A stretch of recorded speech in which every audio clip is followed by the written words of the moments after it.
తీసుకొని ఇంట్రెస్ట్ చూపించి ఉన్న రక్షణ ఉన్నటువంటి ఉద్యోగ అవకాశాలని సద్వినియోగం చేసుకోవాలని చెప్పి మరొకసారి కోరుకుంటున్నాను.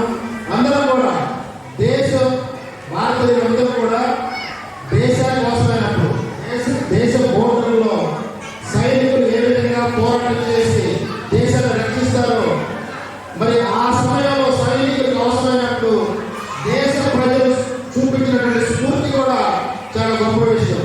మరి సైనికులకి వెన్నుదన్నుగా అండగా సైన్యానికి అవసరమైతే మేము కూడా సహాయానికి సిద్ధంగా ఉన్నామని చెప్పి భారతదేశ వ్యాప్తంగా అన్ని పట్టణాల్లో అన్ని గ్రామాల్లో మరి సింధూరుని గుర్తుంచుకుంటూ సింధూరు విజయోత్సవాలు ర్యాలీలు చేయడం చాలా స్ఫూర్తిదాయకం, చాలా అభినందనీయం.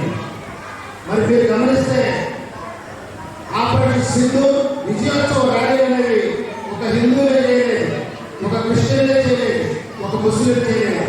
అందరూ కలిసి భారతీయులుగా ముస్లిం అయినా హిందూ అయినా క్రిస్టియన్ అయినా మేమందరం భారతీయులమే, మేమంతా కలిసే ఉంటాం అని చెప్పి చాటి చెప్పే విధంగా ర్యాలీ నిర్వహించి ప్రపంచానికి భారతదేశంలో ఉన్నటువంటి కులాలు మతాలు కొట్టుకు చేస్తారనే దానికి భిన్నంగా మేమంతా దేశానికి అవసరమైతే కలిసికట్టుగానే ఉన్నాము అని కూడా వారి అందు చూస్తాను, వారిని అంతమందిస్తానని చెప్పి మరి చెప్పినటువంటి వీరోచిత మహిళ సోఫియా ఖురేషి గారు.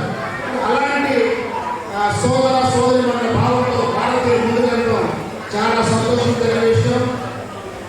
భారతీయులందరూ ఒకటే అని చెప్పి మరొకసారి నిరూపించినటువంటి ఆపరేషన్ సింధూర్ని గుర్తుంచుకుంటూ మీ అందరూ కూడా రక్షణ రంగంలో ఉన్నటువంటి ఉద్యోగ అవకాశాలు సద్వినియోగం చేసుకోవాలని కోరుకుంటూ మీ అందరికీ శుభాకాంక్షలు తెలియజేస్తున్నాను. Thank you.